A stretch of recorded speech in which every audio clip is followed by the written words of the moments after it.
Your college news station starts right now. Good evening, Lutz, and welcome to News at 9. I'm Amy Jones. And I'm Matthew Gady. Here's a look at our top stories.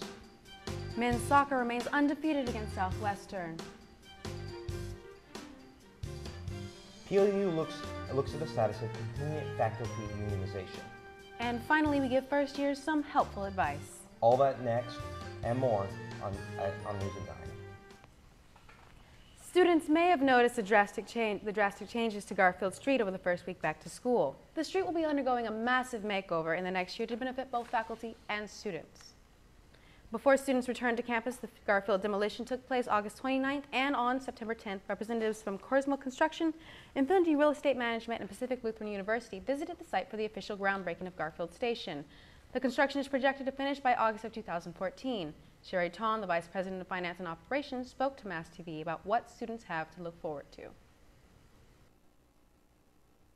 Well, first of all, it will provide housing for faculty, housing for staff and administrators, and housing for students, particularly non-traditional students.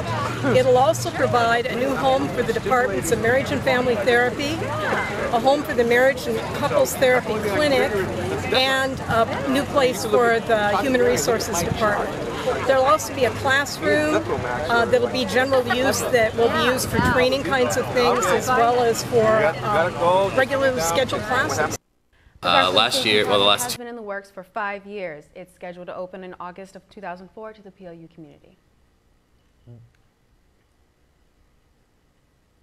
Last year, the last 2 years, I bought books here, and you could either just print the books offline or meet and have them print the list that you need and then go get them yourself, which was, I feel like, kind of nice. It's kind of an inconvenience, but it was nice that you got to pick your own book. Our process has changed this year. I'm sure many students have noticed we have moved our textbook section around. All of our staff will actually get the books for the students, where in the past it used to be open for students to be able to get books for themselves. So they would go up the stairs and they see 3 huge banners up top. The first one is going to a table where there are laptops. They would log into their BandWeb and write down their schedule and the courses. And then they would move into the second step, which is just stand in line. And then the third step would be to go up to the counter, have the cell associate give them the schedule, and have the cell associate look at their courses, go and pull their books, and then bring them up right there. It gives us the opportunity to talk to every single student that comes in here to get their textbooks and explain what their options are and make sure they get the right books, which you don't always get when the students are back there and not quite sure what section they are, and if they're looking for just a professor name, they might potentially get the wrong book. Well, we're the experts on them here. We handle them constantly, so we know, what book, what professor, what section. This year I didn't buy books, I didn't have to wait in line, but I know I had to return a book, and it was kind of hectic with people scrambling, and someone tried to help me, but then it was someone else had to help me, and then someone else finally had to, and it's kind of how the whole system worked, I guess. So I guess overall I feel like it was better run how it was before, but I could see merit in both. The students don't have to do it themselves, but I did kind of prefer being able to pick out exactly what book I got. Getting my books when I first got here, my first week of school, was really convenient. I just gave them my name and my student ID number, and they just went back and got all my books in a pile in 3 minutes. It makes it difficult in a way, and it's kind of frustrating, I understand, because you can't just go up and get your own book and choose the new or the used one. But I feel like it makes it easier because you don't have to worry about running and finding what section it's in and worrying about the book not being in there anymore. So rather than doing that yourself, you can just go up to the counter and ask a sales associate to help you out, and they'll go. Be sure to check out Shannon McLean's article on it in the Maury Mass newspaper for more information on the subject. The men's soccer team enters Friday's match against Southwestern with 4 wins and no losses. The Lutes added to their unbeaten streak Friday against Southwestern, winning 3-0. The Lutes' strong performance carried over to Saturday. Here's Mass TV reporter Devere Dudley with the details. The Lutes went into Saturday's game undefeated after dominating Southwestern 3-0 the day before. Hardin-Simmons was our opponent for the evening, coming in with 3 losses, but didn't fail to give our boys a hard time. 45 minutes into the first half, Hardin-Simmons scores a quick corner shot into the net, but not more than 5 minutes go by before our Lutes give it right back to them. The second half is spent more on fouls than goals as the game continues into first and second overtime. The Lutes' first few games are probably a confidence booster, but Saturday night shows that they may need to be cautious and step up their game this season. Reporting for Mass TV, I'm Devere Dudley. The lone scorer for the Lutes was first-year forward Rigoberto Loreto. Senior midfielder Joe Leginski was credited with the assist. The match was a physical one. PLU wound up with 3 yellow cards and Hardin-Simmons got 2 yellows.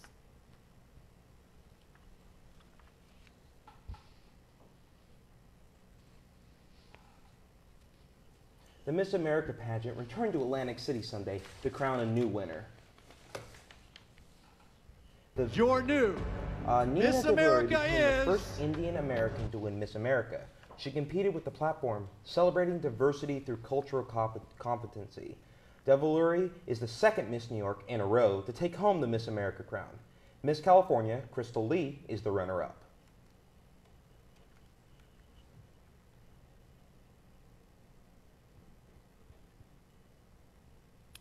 Apple introduced the latest version of its iPhone operating system yesterday. iOS 7 adds features and functionality and reinvents the 6-year-old operating system's appearance.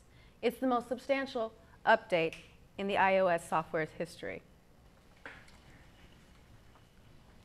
Stay tuned and we'll be back after this commercial break. Next is PLU in Focus with Leah Traxel. This week, they take an in-depth look at the upcoming vote for unionization of contingent faculty. So here's the deal. I can show you a bunch of footage of third world countries with starving children and roofless shacks. But you've seen that all before. I can play on your emotions and explain to you why you have it so good and you owe it to the world to go out there and help others. But you already know that. The truth is, this is nothing new to you. But the world is still waiting for people like you. So what are you waiting for?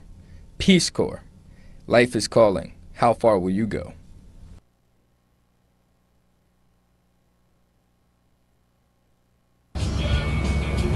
This new phone is awesome.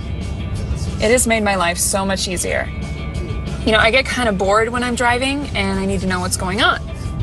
So now, with this huge screen, a keyboard, and a ton of apps, I can get a text and write back right away, no problem. It's like I barely even have to look at it.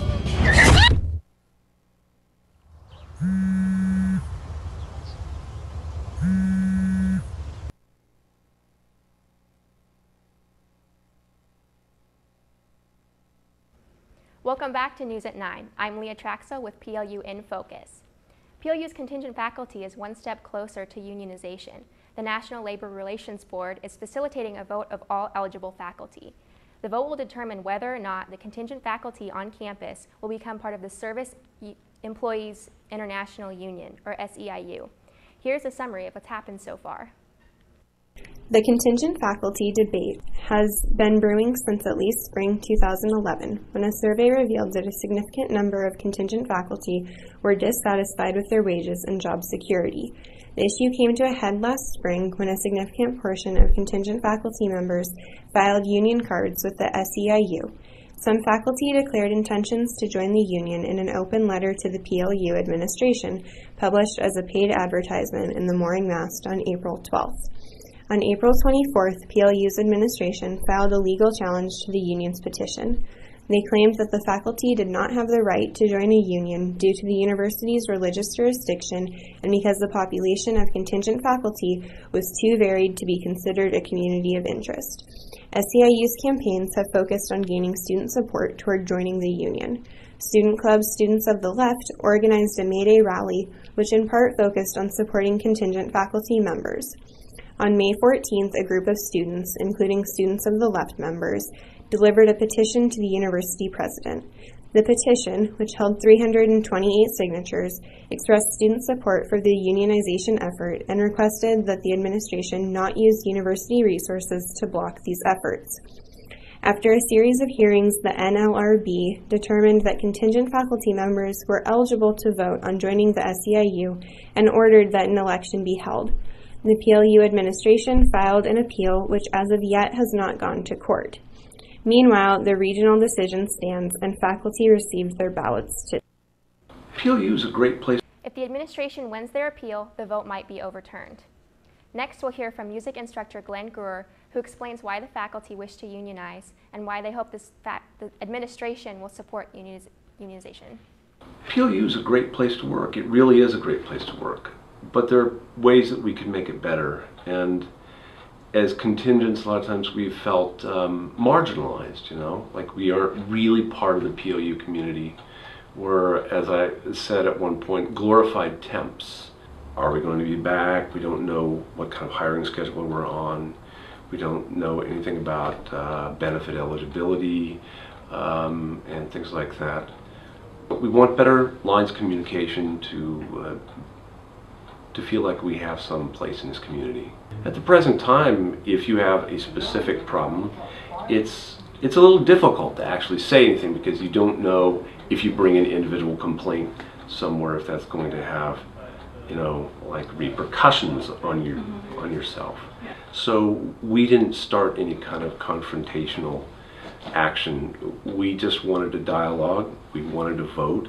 We'd actually hoped that the university would remain neutral in allowing us to vote, but that didn't happen. I've been in other situations in which unions came in to a job, and sometimes there was a certain amount of animosity, confrontation that was generated at first.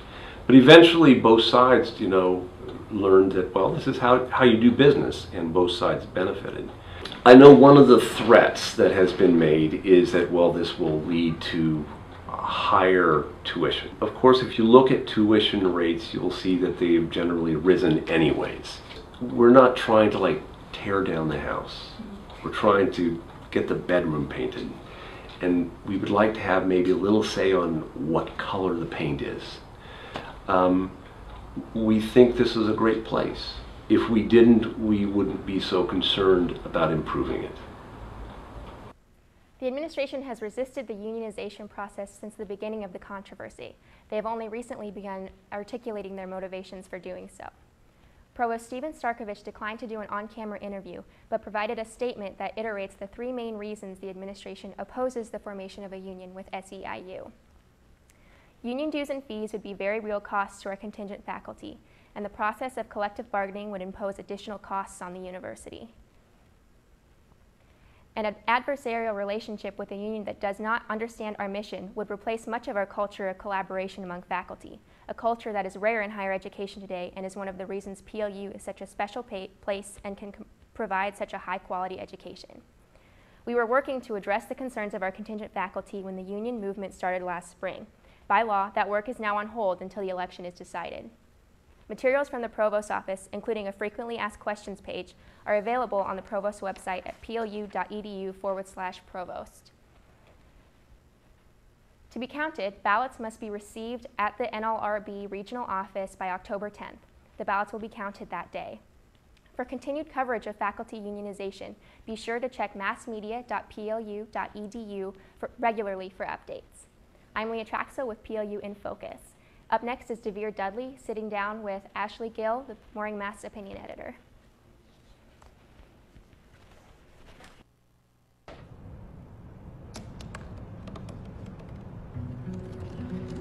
They said I couldn't dream. Called me a piece of trash and swore that's all I'd ever be.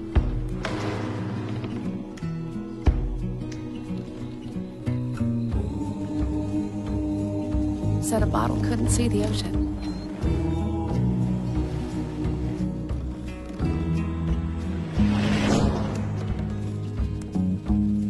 Give up. Go back to the dumpster. But I didn't listen. I made my way.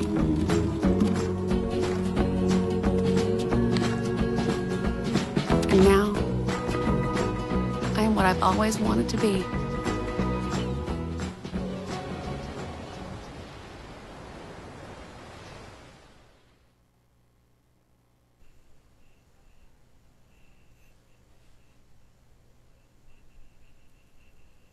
Welcome back to News at 9. I'm Devere Dudley, and tonight I'm here with the Morning Mast opinion editor, Ashley Gill. Ashley, thanks for coming in.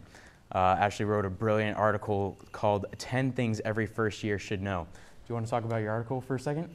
Yeah, the article was really focused around things that I personally wish I would have known as a first year, and to help other first years kind of guide their way through this new experience of college. And kind of little tips and tricks of how to get through some things that you wouldn't have anticipated before or wouldn't have thought about. Gotcha. So how was your first year different from this year so far? Well, the first year, my first year personally, it's all about really exploring and testing the water, so to speak. It's a brand new experience, and my second years, I'm more comfortable. I've formed relationships with faculty on campus, which is really important. And I've already met a lot of people, so I have that nice foundation and a foundation that can carry me through the rest of my years at PLU. Very nice. What would you recommend to first years so that they can take full advantage of all the resources on campus? Definitely don't be afraid to ask for help.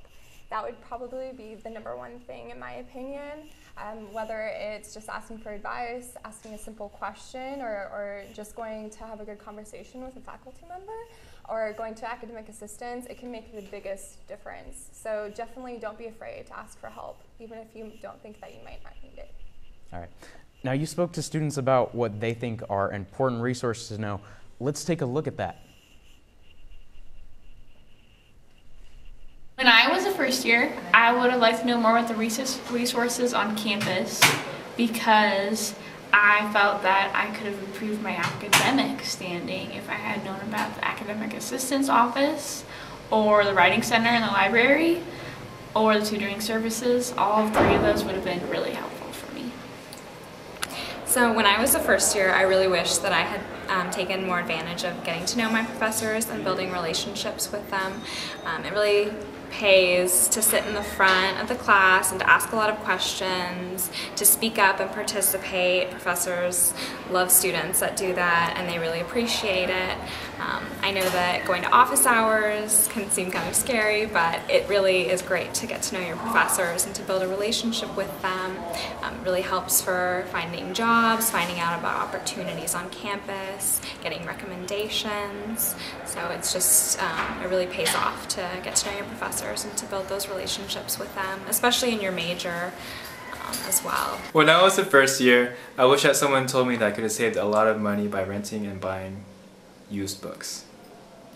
When I was a first year, I wish I would have known that if you miss a meal for like a slight meal, you can get a replacement meal from the EC and you can pick it up. It's like a sandwich and it's really helpful. So as a first year here at PLU, I wished I had known where all the sporting events were. I really didn't have a great idea of where all the soccer games were, where all the volleyball games were, and same with the basketball games. But now that I do know where those games are at, I can easily access them. So it's been very nice to actually know where they are because I have always wanted to become a part of the PLU sporting community. Wow, very good advice. Now, we've heard you and other students recommend joining clubs and intramurals. What were some of the extracurriculars or clubs you were involved in at your first year at PLU?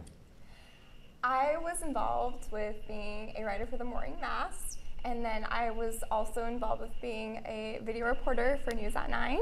And I enjoyed both of those thoroughly, and I continue to do that this year as well. I'm actually the opinion editor of the newspaper this year, which I feel very privileged to be, and I continue to dabble a little bit in News at 9 video as well. So.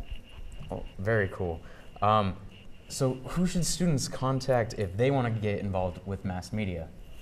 Definitely Storm Gerlach, who's the GM for Mass TV, and also Jessica Tronson, who is the editor-in-chief of the Morning Mast. Those are 2 key people to talk to if you're interested, and there's also positions available on Career Connections. All right.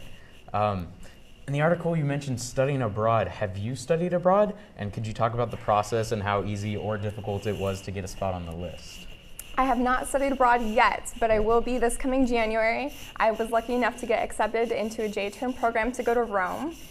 And the process was extremely long, longer than I thought it was going to be. It was very competitive. First, you have to fill out an application and send that to the Wong Center along with other things like a copy of your passport if you have it already and things like that. And then I went through an interview process also with the professor who was going on the trip. And then we got chosen and it was narrowed down, and I know a lot of people got picked, or a lot of people applied and then only a few got picked. So it was competitive, but I feel very lucky to be accepted to go. Yeah. Thanks. And I just want to talk about your last point you made on your list. Don't give up. Can you simply talk to our viewers who may not have read the article? So there will be times that you will just want to give up and go home, go to the local community college by your house. It's important to really stick with it. It will get better. Even if you have to go without sleep for a night or two to get ready for that final the next day. Or even if you're having a hard time just keeping on track with your classes or even things in your personal lives, it will get better. It's pretty cliche to say, but it's definitely the truth. So just keep trying and stick with it and try as hard as you can, and you'll be glad that you stuck with it. Great advice. And finally, what is one of your favorite memories from your first year at PLU? A favorite moment, at least, would be second semester when I really found what I wanted to do for my career and for the rest of my life. And first semester was a little bit difficult for me. I wasn't comfortable in the classes. I wasn't excelling as well as I thought I was going to. But second semester, I switched my major. I was in the classes that I loved to be in. I was in my element, and I just really enjoyed it. And that was kind of like an aha moment for my college career. So. Very cool. All right, well, that's all the time we have tonight. Ashley, thanks again for coming in. We'll see you again next Thursday at 9. Check us out anytime at massmedia.plu.edu. For all the news at 9 crew, I'm Devere Dudley.